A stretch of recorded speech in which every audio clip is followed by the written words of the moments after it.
시청자 여러분 안녕하세요. 자유평화통일TV의 통일톡 아줌마입니다. 오늘은 김정은의 담화를 통한 대남 간섭 정치라는 주제로 방송하겠습니다. 시청에 앞서 구독과 좋아요 눌러주시면 알차고 더 좋은 방송으로 보답하겠습니다. 구독은 언제나 무료입니다. 얼마 전 북한 노동당 부부장 김여정과 노동당 비서 박정천이 서욱 국방부 장관의 육군 미사일 전략사령부 개편식 훈시 내용에 선제 타격 발언을 트집잡아 연이어 협박 담화를 통해 막말과 폭언을 쏟아냈습니다. 북한은 이런 협박성 폭언 담화를 말의 폭력전이라고 하여 적의 마음을 공략하는 심리전으로 인식하고 있습니다. 같은 맥락에서 보면 이번 담화는 김정은이 유일한 친백두 혈육인 여동생 김여정과 군부 실세 박정천을 앞세워 대남 심리전이자 대남 간섭 정치를 한 것이죠. 왜냐하면 김여정의 담화 중 나도 위임에 따라 엄중히 경고하겠다와 박정천의 담화 중 나도 우리 군대를 대표하여 길지 않게 한 가지만 명백히 경고하겠다라는 내용이 이를 증명해주고 있습니다. 즉 북한의 노동당 총비서이자 인민군 최고사령관인 김정은의 지시에 따라 경고한다는 의미죠. 그럼 김정은은 이번 담화 심리전인 대남 간섭 정치를 통하여 얻고자 한 것이 무엇이었을까요? 김여정과 박정천 명의로 세 차례 발표된 담화 내용 분석을 통해 이 담화들이 담고 있는 김정은의 정치 군사적 의도를 들춰보겠습니다. 첫 번째는 5월에 출범할 남한의 새 정부 길들이기라 할 수 있을 것입니다. 김여정은 두 번째 담화에서 끔찍한 말로를 피하는 방법이 없는 것이 아니다. 때없이 건드리지 말고 망상하지 말며 날아오는 포탄이나 막을 궁리만 하고 앉아 있어도 앞서 언급한 참변은 피할 수 있을 것이라고 위협했습니다.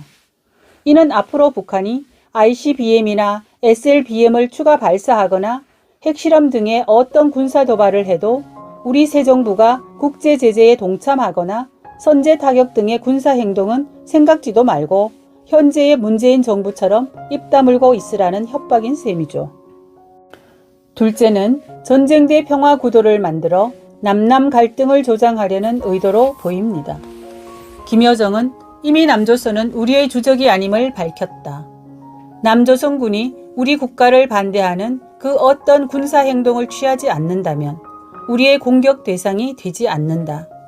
우리는 전쟁을 반대한다고 주장하는 등 마치 북한은 전쟁을 원치 않는데 남한이 전쟁으로 비화할 수 있는 군사적 긴장을 조성하는 것으로 호도하고 있습니다. 이는 향후 북한이 각종 도발을 할 경우 원칙적 대북 정책으로 대응할 우리 새 정부의 책임을 돌려 여야, 좌우, 진보, 보수 간의 충돌을 유도한 것이라 할 수 있죠. 셋째는 핵보유국 지위 확보를 위한 명분 축적으로 유추할 수 있습니다. 김여정의 담화에는 핵보유국을 상대로 선제 타격을 함부로 우는이라는 내용이 2회, 박정천의 담화에도 핵보유국에 대한 선제 타격을 우는이라는 내용이 1회 언급되어 있습니다. 여기에는 북한은 핵보유국이고 남한은 핵무기가 없는 국가로 대비시켜 남한과 국제사회에 자신들은 이미 핵보유국이라는 것을 각인시키고자 한 의도를 숨겨둔 것입니다. 또한 향후 북미 간 비핵화 협상이 재개될 경우 비핵화 협상이 아닌 핵군축 협상으로 끌어가려는 술책이라고 할 수 있습니다. 넷째는 최근 우리 군의 적극적인 군사 대응에 자신들의 불안한 심리를 감추기 위한 것으로 짐작됩니다. 우리 군은 북한의 ICBM 도발 직후 곧바로 맞대응 개념 차원에서 F-35A 스텔스 전투기 20대로 엘리펀트 웍 훈련 실시, 고체 연료를 이용한 우주 발사체 발사 성공, 육군 미사일 전략사령부 및 공군 미사일 방어사령부 확대 개편 사실을 연이어 공개했습니다. 고체 연료를 이용한 우주 발사체 발사 성공 의미는 액체 연료 방식과 달리 연료 보관, 주입과 발사 과정에서 시간적, 물리적 제약을 거의 받지 않으며 로켓의 위성체 대신 탄두를 탑재하면 ICBM이 되기 때문에 군사적 효용성이 매우 크다는 것입니다. 따라서 화성 17형 신형 ICBM 발사에 실패한 북한으로서는 다급했을 것으로 보입니다. 또 우리 군의 미사일 사령부 확대 개편 역시 최근 보여준 미사일 기술 발전 속도와 함께 북한 고위층에 큰 심리적 압박이 되었을 수도 있었을 것입니다.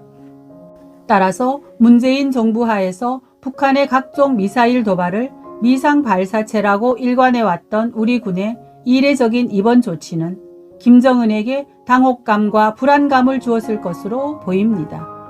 이런 심리적 충격은 선제 타격 운운하며 극도의 불안감을 드러냈다. 겁을 먹고 불안에 떨면서 저들 국민을 안심시키고자 허세도 부린다는 그들 담화 내용에서 엿볼 수 있습니다. 북한의 이 같은 대남 간섭 정치의 나쁜 버릇을 고치는 문제는 이제 새 정부에 달렸습니다.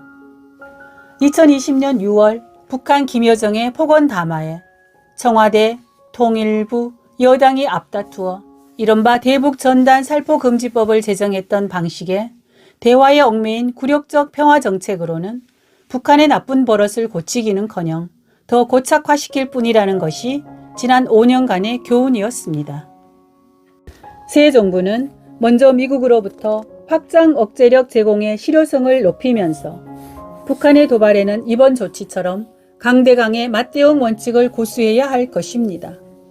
더하여 국민에게 현실로 다가온 북한 핵 위협에 대한 정확한 정보 제공과 함께 북한 핵 공격에 대비한 실질적인 핵 민방위 훈련을 실시하고 예비군 훈련 내실화 등을 통해 북한 핵 무장 절대 불용 의지를 행동으로 보여줄 때만 북한의 나쁜 대남 간섭 정치와 핵 보유 의지를 꺾어 놓을 수 있을 것입니다.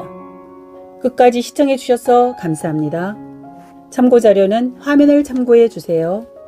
지금까지 자유평화통일TV의 통일톡 아줌마였습니다. 감사합니다.